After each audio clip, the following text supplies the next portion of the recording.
The top stories tonight in Y News. A Makabayan bloc lawmaker says the secret fund of Davao City during Vice President Sara Duterte's 2 terms could have been utilized to support teachers. Pulse Asia's September survey reveals high approval and trust ratings for President Ferdinand Marcos Jr. and Vice President Sara Duterte. The contentious Maharlika Investment Fund is anticipated to be operational soon, pending the President's consideration of potential members for the Board of Directors. And President Volodymyr Zelenskyy honors Ukrainian soldiers for their efforts in the war against Russia. Good evening, Philippines and the world. Today is Monday, October 2, 2023. Join us in the next hour as we deliver today's top stories around the Philippines and in other parts of the world. We are also seen in 1,935 satellite monitoring centers nationwide and via live streaming worldwide through the UNTV News and Rescue social media channels. I am Harleen Delgado. First in the news. The Samasama bilateral exercises between the Philippines and the United States Navy have commenced along Rojas Boulevard.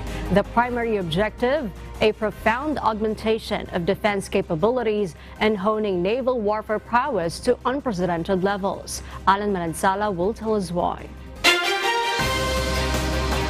In the pursuit of bolstering international defense cooperation and establishing a stable foundation for global order, a bilateral exercise was set into motion today, October 2, featuring the United States Navy and the Philippine Navy.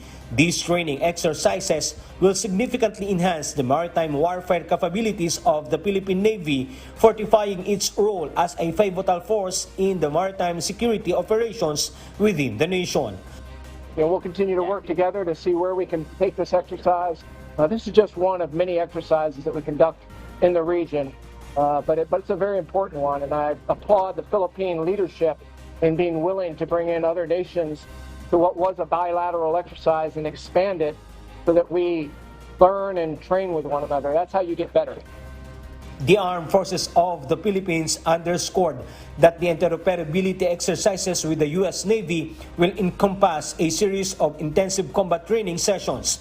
These will cover essential aspects such as anti-submarine warfare, anti-surface warfare, anti-air warfare, and electronic warfare. Moreover, the primary objective extends beyond national borders. The aim is to cultivate stronger integration among maritime forces, including the Japan Maritime Self-Defense Force, Royal Australian Navy, Royal Canadian Navy, and the United Kingdom Royal Navy. This integration will be achieved through subjective matter, expert exchanges, and tabletop exercises focused on disaster response and humanitarian assistance.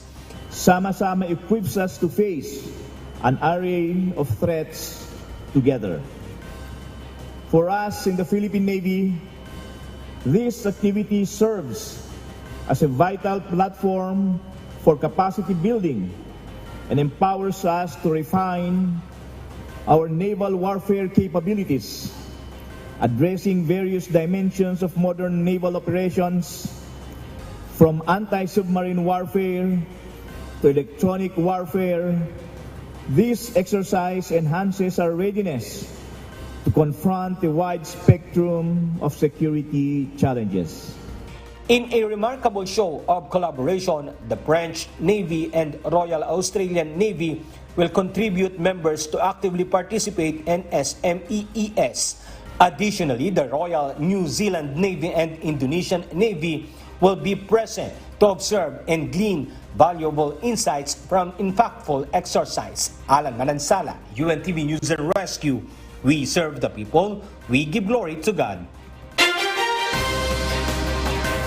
Various sector groups representing non-government organizations initiated a donation drive today, aptly named Atin Ito, which translates to "This is ours." The primary aim of this endeavor is to provide assistance to our fishermen in the West Philippine Sea, who have been significantly impacted by China's aggressive actions against the Philippines. Sana po ay makaisipan ng mas maganda pang pamamaraan na para talagang maitaboy po natin yung mga Chinese Coast Guard dyan po sa ating pangisdaan. Sapagkat totoo naman po na talagang legit na pag-aari po natin ang lugar na yan dahil pasok po siya doon po sa ating exclusive economic zone na tinatawag. They are accepting a range of donations including food, water, medicine, noodles, canned goods, hygiene kits, fishing gear, solar lamps, and other fishing equipment. The group has outlined plans to carry out a civilian supply mission to Ayungin Shoal later this year in a bid to address the pressing needs of those affected. Without remorse, China has forcibly taken the livelihood of our fisherfolk. Ang ating mangingisda ay isa sa mga pinakamahirap na sektor sa bansa at mas lumala ang kanilang sitwasyon dahil sa pagtaboy sa kanila ng China sa West Philippine Sea.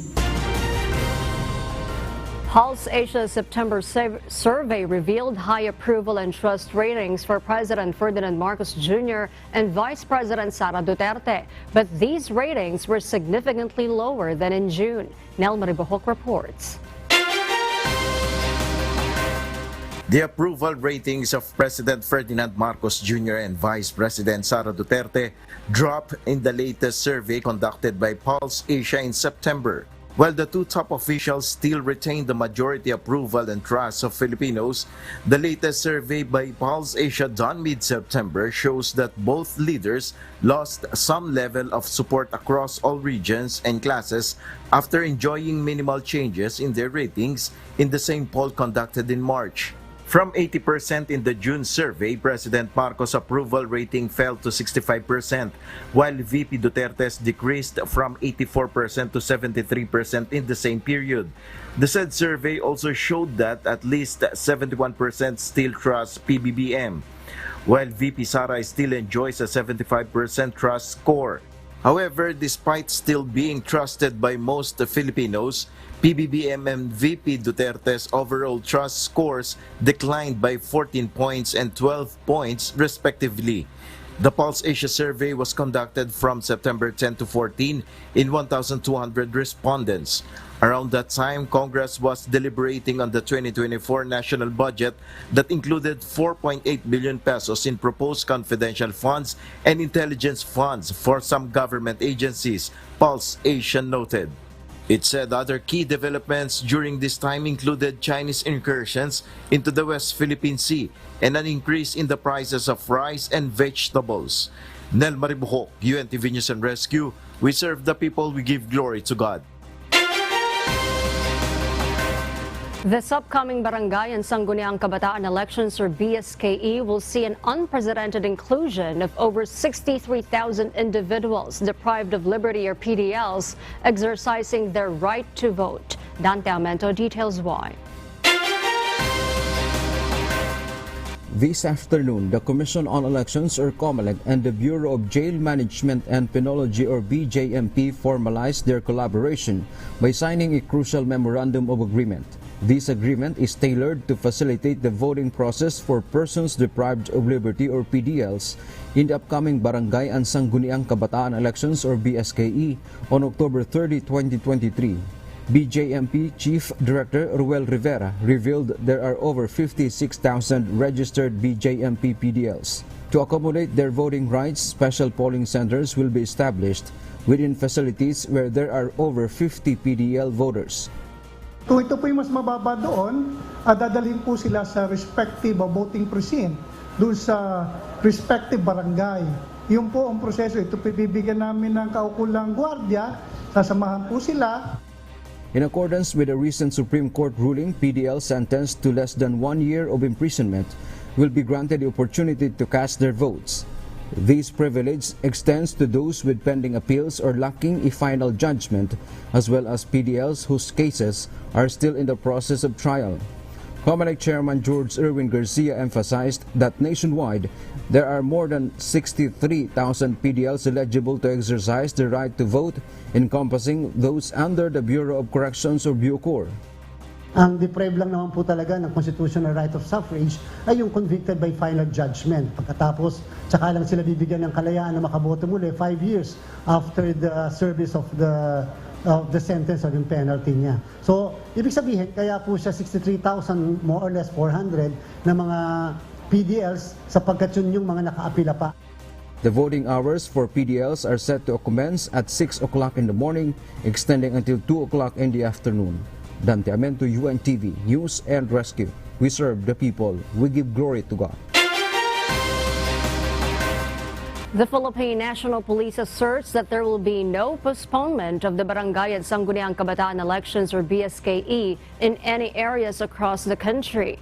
This position remains firm despite the encountered challenges in regions such as the Bangsamoro Autonomous Region, Eastern Visayas and Bicol Region. PNP Chief Police General Benjamin Acorda Jr. mentioned that the PNP has bolstered its forces in the identified areas of concern, particularly those categorized on the red, orange, and yellow. There are some areas that we are eyeing na medyo it needs additional troops, like BARM. We have to send additional forces there. So pinag-uusapan namin yan. And so far, in our assessment, magiging challenging man ng ibang areas, but definitely we will render the appropriate measures. So far, we are not seeing any areas na mapopostpone. All areas will be simultaneously conducting the barangay and SK election.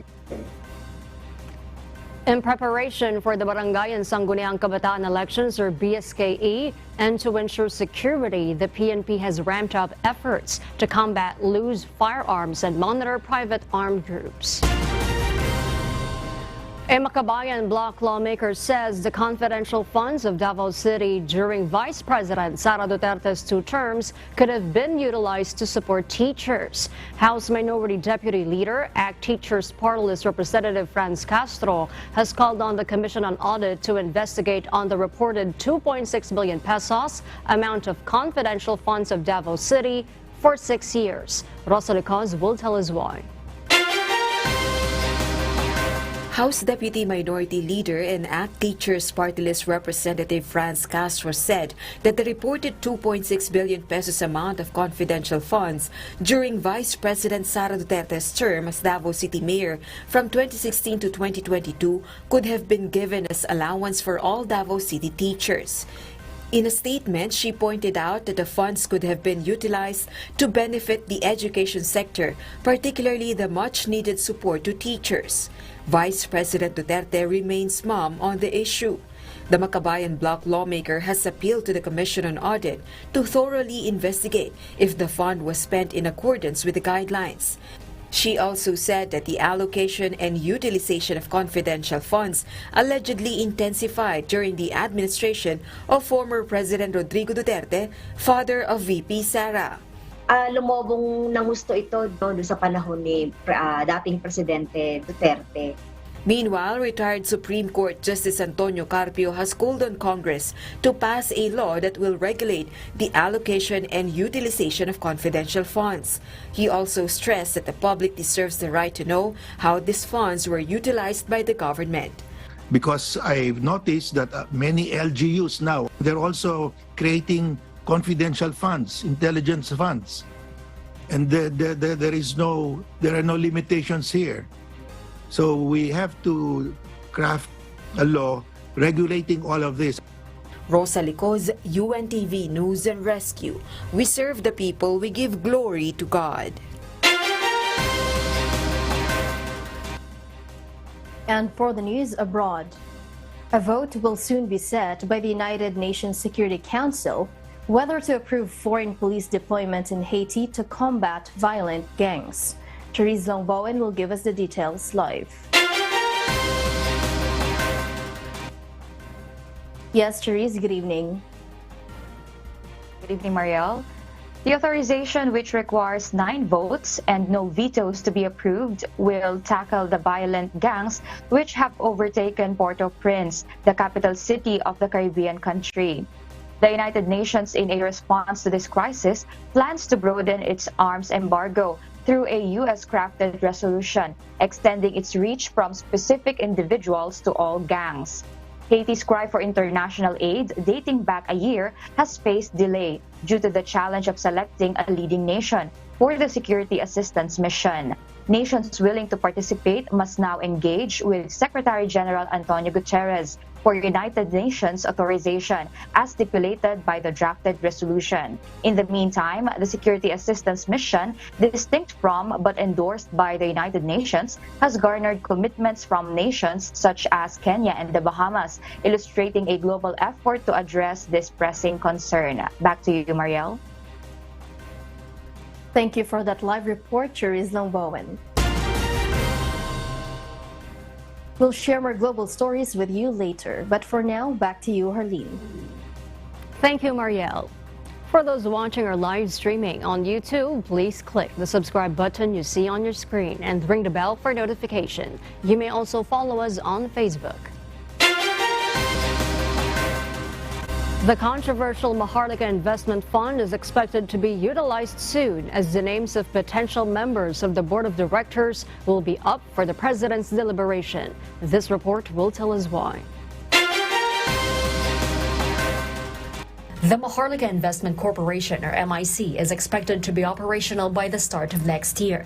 In the Senate hearing for the proposed budget of the Department of Finance and its attached agencies, Finance Secretary Benjamin Jokno says they will submit to President Ferdinand Marcos Jr. within the week the list of candidates for several positions that will comprise the board of directors. The President and Chief Executive Officer of the MIC, 2 regular directors with a 3-year term, and 3 independent directors with a 1-year term. The law mandates that the President will appoint the regular and independent directors upon the recommendation of the advisory body. The finance chief notes the 75 billion peso initial funding has been completed from the state-run financial institutions, Land Bank and Development Bank of the Philippines.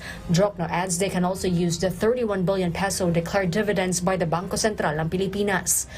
So once we have organized, and I think that will take another quarter, then maybe we'll be off and running maybe first quarter of next year. Meanwhile, in the same budget hearing, Senator Raffy Tulfo hit the Bureau of Customs, or BOC, for the lack of conviction against consignees of contraband such as illegal drugs. The lawmaker cited the Cebu shipment worth 3.8 billion pesos intercepted at the Subic port. The BOC says they have identified the consignee Locar Consumer Goods and that the probe by the National Bureau of Investigation is underway. But Tulfo is seemingly not convinced. Wala kayong mahuli kasi po yung nakapangalan dyan sa Locar, yan po yung mga taong hindi nyo na po makikita magpakailanman. Karamihan po sa mga consignee, mga may-ari, kung hindi kasambahay, driver, tambay, o dili kaya mga patay na binuhay. Sir, we are trying to verify all those informations that you have been telling us. We're in fact, sir, I joined the Bureau last year from the Armed Forces. We're in fact, the anti-smuggling effort of the Bureau so far is the highest in its history, sir, when I joined the Bureau. The BOC adds they are strengthening their efforts versus smuggling, including verification of consignees. But the neophyte lawmaker wants stricter vetting process for consignees, which include personal appearance of applicants. He also urges the BOC to look into the so-called consignees for sale and the alleged smuggler inside the BOC. Harleen Delgado, UNTV News and Rescue. We serve the people. We give glory to God. A lawmaker wants to study the proposed crafting of a law regulating cults in the country. This is in the wake of the allegations of abuse against the alleged religious cult Socorro Bayanihan Services Incorporated in Surigao del Norte. Senate Deputy Minority Leader Risa Hontiveros says the proposal of the Cebu for Human Rights Group to craft a legislation clearly defining and regulating cults is worth looking into to prevent abuses among organizations that are cult-like in nature. But the senator clarifies religious freedom should not be trampled on. Kinikilala kong karapatan ng mamamayan mag-organisa. Pero kapag iniba ang kalikasan nito para maging kulto, no, na may charismatic personality, na nagde-demand ng fanatical na pagsunod sa kanya, kapag may mga excessive na pag-uutos at pagpaparusa, kailangan talaga questionin yan. A study showed that microplastics were found in the intestines of milkfish. Experts suggest that the government should establish a standard for the safe levels of these particles. Ray Palayo will tell us why. The Mindanao State University Iligan Institute of Technology conducted a study on the presence of microplastic in milkfish in Butuan Bay last year. The results published this year noted the presence of various plastic types in the fish belly, including fiber, fragments, granules, and film. These microplastics are derived from plastic bags, containers, and bottles. And we found out na 29 out of 30 bangos o 97% po ay kontaminado ng microplastic. The highest concentration of microplastics were found on the Butuan City side of the bay, in comparison to the samples taken from the Nasipit side in Agusan del Norte. Yung mga isda na nakuha namin galing sa isang fish cage.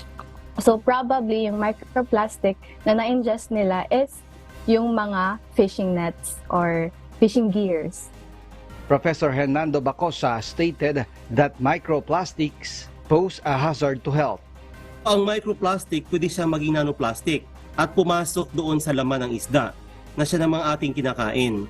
Ngayon, ang microplastic nga sabi ko ay nagkukos ito ng oxidative stress sa ating katawan. So medyo nai-stress yung ating mga cellula. So pag na-stress ang ating mga cells, ang ating mga tissues, nahihirapan siyang mag-repair. Dr. Bacosa emphasized the need to establish standards for safe levels of microplastic contaminants in air, water, and soil. UNTV is awaiting statements from the Department of Environment and Natural Resources and the Bureau of Fisheries and Aquatic Resources regarding this issue. Ray Pelayo, UNTV News and Rescue. We serve the people. We give glory to God. The Land Transportation Franchising and Regulatory Board, or LTFRB, has announced its plan to issue special permits with extended validity for the upcoming November holiday. This initiative aims to streamline and facilitate transportation services during this busy period, ensuring smoother travel for the public. JP Nunez details why. To guarantee ample bus availability on various provincial routes during the extended holiday this November, the Land Transportation Franchising and Regulatory Board, or LTFRB, has initiated the acceptance of special permit applications from bus companies. The LTFRB has decided to extend the validity of these special permits for the forthcoming holiday season. Operators will be able to utilize the special permit from October 20 up to November 6. Joel Bolano, head of the Technical Division at LTFRB, elaborated that this decision was prompted by the anticipated surge of passengers traveling to their provinces on October 30 for the Barangay and Sangguniang Kabataan election. Additionally, the extended holiday on November 1 and 2, falling on weekdays and followed by the weekend, is expected to prompt a significant increase in travel. Yung mga nakarano kasi natin, pagka medyo may mga ipit na araw at dinideclare ho ng ating pamahalaan ay nagkaroon po ng pagkukulang sa ating mga public transport. While the LTFRB has not yet collated data regarding the exact number of bus units that will be issued special permits, they are actively evaluating the applications. The agency reassures that the special permits will be released prior to the holiday, ensuring a seamless travel experience for the public. JP Nunez, UNTV, News and Rescue. We serve the people, we give glory to God. And in other global news, a concerted effort is underway in the United Kingdom to encourage millions to secure their flu vaccine appointments strategically timed as winter looms, alleviating pressures on the nation's health service. Recent data from the UK Health Security Agency emphasizes the burden the flu posed last year, reporting excess deaths and a significant pediatric hospitalization rate. However, their projections underscore the effectiveness of the flu vaccine program in curbing hospital admissions. Priority is extended to vulnerable groups, pregnant women, young children, and those with chronic condition, urging them to avail themselves of this protective measure. Remarkably, over 3.7 million individuals have already embraced the flu vaccine in this campaign, some wisely opting for simultaneous administration of both flu and COVID-19 vaccines.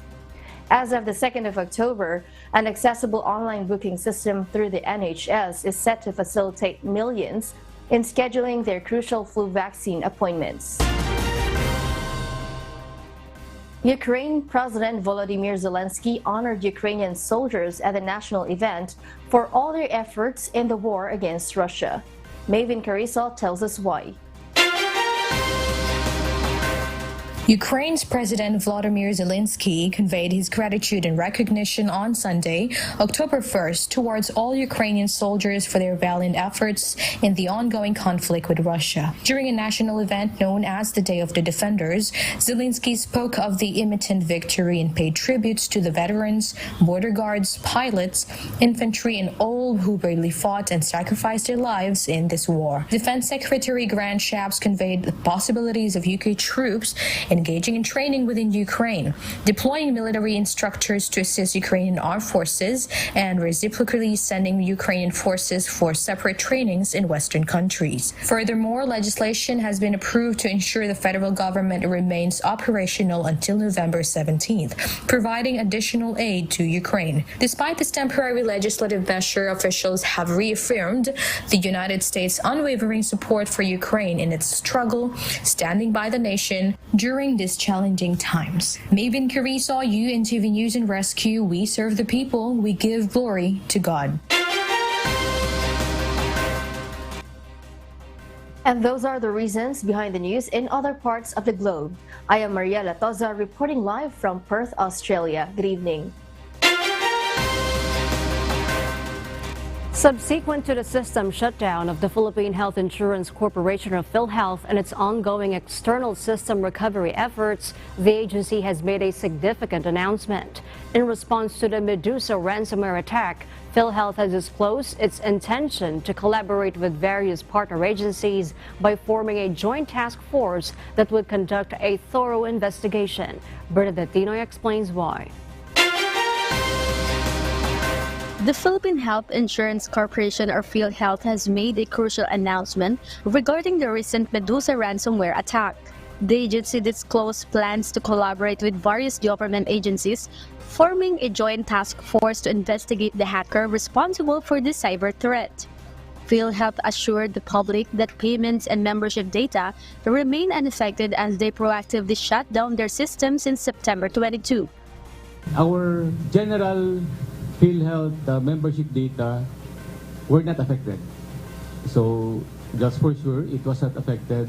What's affected are the workstations of each employees. So when the member goes to the PhilHealth office, the member can access the data, but as to payment, the member is directed to our accredited collecting bank. So the payment still continues.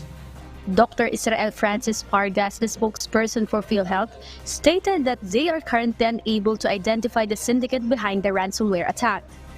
The ransomware, or the Medusa, is not just a local entity but rather an international syndicated organization, which according to the DICT can be pwede pong siyang i-hire to do such things. As far as we know right now, wala pa po tayong alam, basta we know that this is caused by Medusa and this is by the ransomware. In acknowledgement of their outdated antivirus system, PhilHealth pledged to enhance its cybersecurity measures by procuring updated software and additional cyber systems to prevent future attacks. na nagkaroon ng gap yung sa ating protection. And we feel na during that period yun yung inexploit ng hacker. Pero we already the procurement is on the way, is already undergone post-qualification. So it will be installed na, no? Meanwhile, Emmanuel Legasman Jr., the President and Chief Operating Officer of PhilHealth, announced the successful liquidation of the 15 billion Interim Reimbursement Mechanism Fund, reinforcing the agency's commitment to financial integrity and transparency. Today, we announce with confirmation from the COA, the Commission on Audit, that the 15 billion IRM fund is entirely liquidated and settled by the 711 healthcare facilities as of July 2023. Bernadette Pinoy, UNTV News and Rescue. We serve the people, we give glory to God. While fans eagerly follow the twists and turns of the Wishdate concert titled Memoir, some of the cast and artists reflect on their initial Wishdate experience. For many, this fusion of film, theater, and live performance represents a truly unique and heartwarming adventure. Gladys Tuabi will tell us why. Hindi man lang siya nakapag-goodbye sa akin.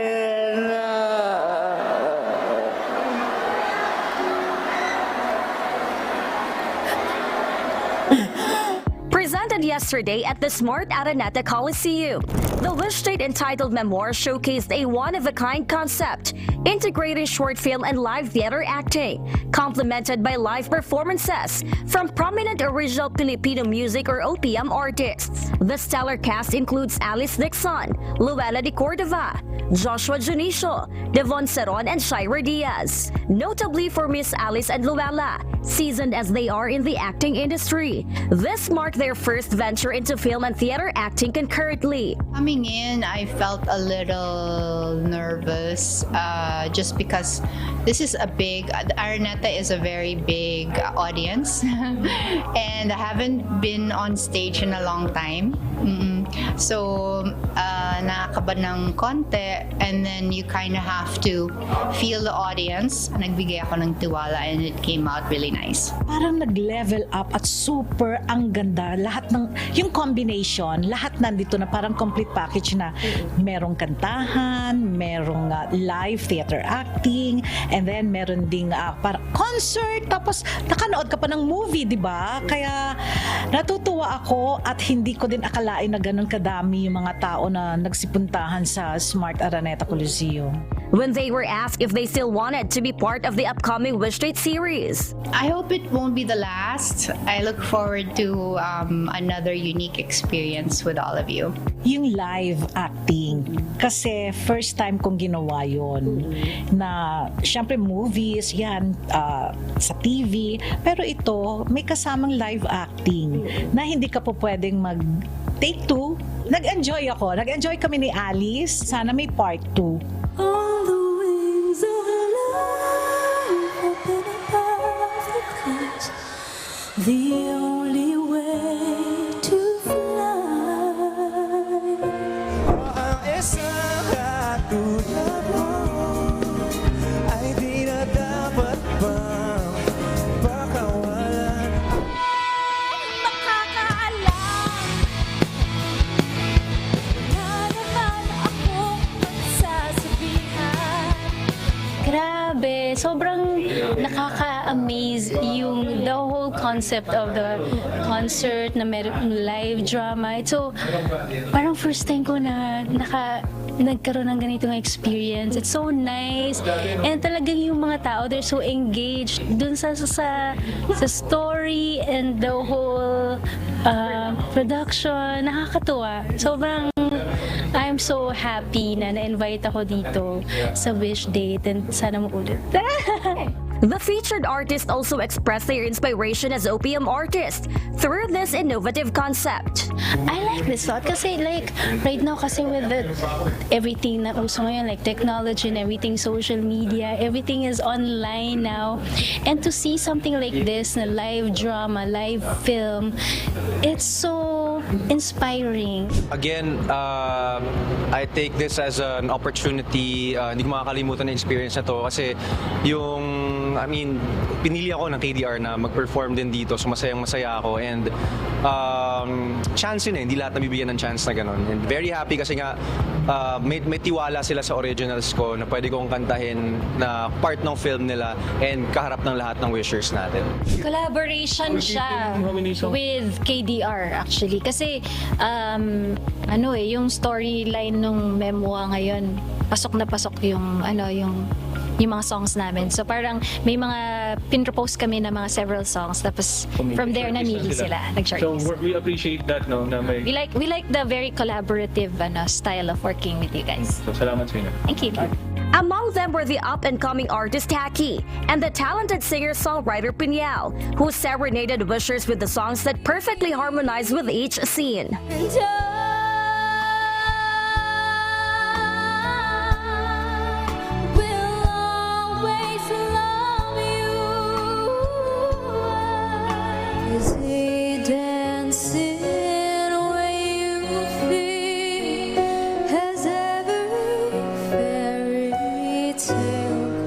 Memoir weaves a tale of love and friendship, imparting meaningful lessons to the audience. This production, a result of meticulous craftsmanship, is proudly produced by KDR Music House. Gladys Tuwabi, UNTV News and Rescue. We serve the people, we give glory to God.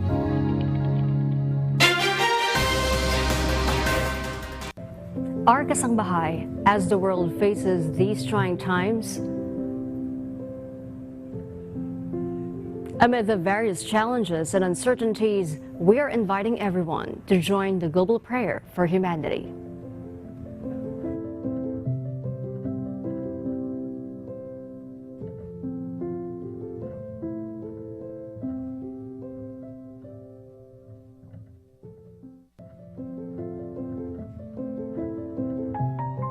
And before we close, we will leave you with a word, giving glory to God.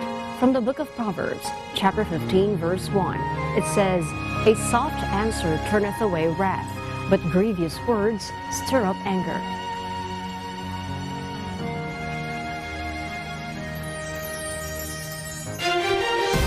And those are the reasons behind the news, October 2, 2023. Reasons we deliver to you as they unfold. Because we need to know, we will always ask why. I am Harleen Delgado. We serve the people, we give glory to God.